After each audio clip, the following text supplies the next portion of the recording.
अस्सलाम वालेकुम बेटा। अब हमारा टॉपिक है बहुत ही छोटा सा टॉपिक, और वो क्या है, एनालिसिस ऑफ अ कंपाउंड। तो हम इसको समझेंगे, ज़्यादा समझेंगे कि एनालिसिस होता क्या है।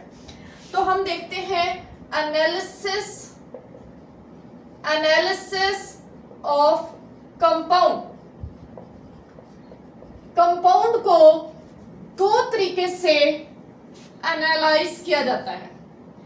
एक एनालिसिस को कहते हैं क्वांटिटेटिव एनालिसिस, और दूसरी टाइप का एनालिसिस होता है क्वालिटेटिव एनालिसिस। क्वालिटेटिव एनालिसिस, इसको हम डिफरेंशिएट की शक्ल में पढ़ लेते हैं। बेटा इसको समझाने के लिए मैं आपको एक एग्जांपल देती हूँ। फॉर एग्जांपल कि बेटा हम लेज खा रहे थे, तो कोई एक पर्सन हमारे पास से गुजरा, उसे पता नहीं था कि लेज क्या होते हैं। उसने हमसे पूछा कि ये आप क्या खा रहे हो। हमने उसे कहा कि हम ये चीज़ खा रहे हैं। उसने कहा इसमें क्या होता है। हमने उसे कहा कि ये जो हम खा रहे हैं चीज़, इसमें पोटैटो होता है, इसमें ऑयल होता है, इसमें सॉल्ट होता है, तीन चीजें होती हैं। हमने उसे ये बता दिया। उसने हमसे क्या पूछा, इसमें क्या होता है।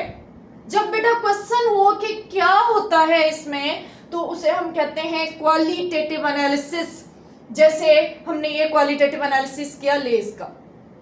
तो क्वालिटेटिव एनालिसिस क्या हुआ, क्वालिटेटिव एनालिसिस का मतलब हुआ क्या क्या है, मीन जो चीज जिसका हम एनालिसिस कर रहे हैं उसमें क्या क्या है, ये हो गया क्वालिटेटिव एनालिसिस। इसको कैसे हम डिफाइन करेंगे बेटा, हम एक और एग्जांपल ले लेते हैं। फॉर एग्जांपल ग्लूकोज में हमसे क्वेश्चन पूछा गया क्या क्या होता है। हमने कहा कार्बन होती है, हाइड्रोजन और ऑक्सीजन। क्वेश्चन क्या था, क्या क्या है, तो हमने बता दिया। ये हमने क्या किया है, द आइडेंटिफिकेशन ऑफ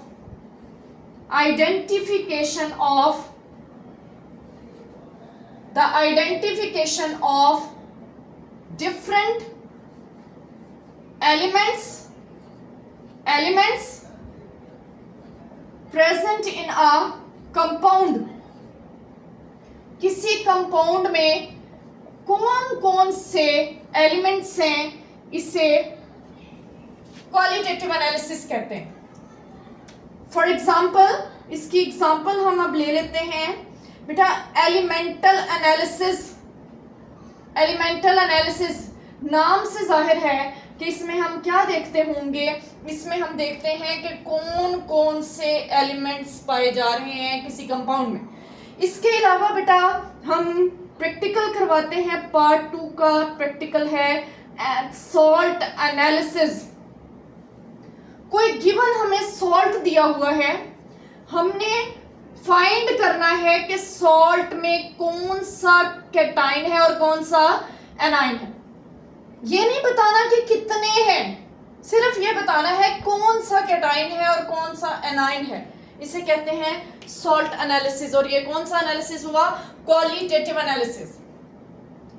अब बेटा उसी पर्सन ने हमसे अगला क्वेश्चन कर लिया कि अच्छा पोटैटो होते हैं, ऑयल होता है, सॉल्ट होते हैं, कितने पोटैटो होते हैं। हमने कह दिया 10 ग्राम पोटैटो, 20 वाली ली ना हमने। ऑयल कितना होता है, 2 ग्राम, और कोई 2 ग्राम ही सॉल्ट, ये हमने कह दिया।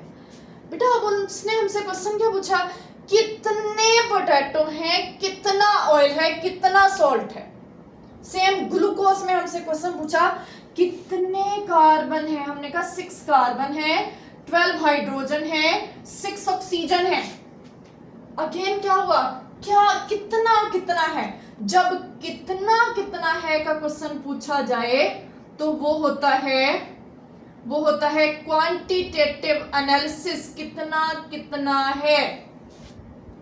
तो इसको क्या कहेंगे, इसको कहेंगे द डिटर्मिनेशन ऑफ, अब हमने डिटरमाइन करना है, the determination of relative amounts, अब हमने अमाउंट्स फाइंड करनी है, relative amounts of elements, elements की रिलेटिव अमाउंट्स जो किसी कंपाउंड में प्रेजेंट हैं, प्रेजेंट इन अ कंपाउंड, इसको कहेंगे क्वांटिटेटिव एनालिसिस। और इसकी एग्जांपल कौन सी है, इसकी एग्जांपल है हमारी फर्स्ट ईयर की केमिस्ट्री के चैप्टर नंबर 1 का एक बहुत important long question, combustion analysis. इस कंबसन एनालिसिस में हम क्या करेंगे, हम कोई गिवन ऑर्गेनिक कंपाउंड लेंगे और उस गिवन ऑर्गेनिक कंपाउंड में परसेंटेज ऑफ कार्बन फाइंड करेंगे, परसेंटेज ऑफ हाइड्रोजन और परसेंटेज ऑफ ऑक्सीजन। परसेंटेज का मतलब क्या हुआ, ये अमाउंट्स हैं, और जब अमाउंट्स फाइंड करेंगे तो कौन सा एनालिसिस हो जाएगा, क्वांटिटेटिव एनालिसिस। तो बेटा ये था एनालिसिस ऑफ अ कंपाउंड। अब नेक्स्ट लेक्चर हमारा होगा एम्पिरिकल फार्मूला। ओके बेटा, पढ़ाई करते रहें। अल्लाह हाफिज।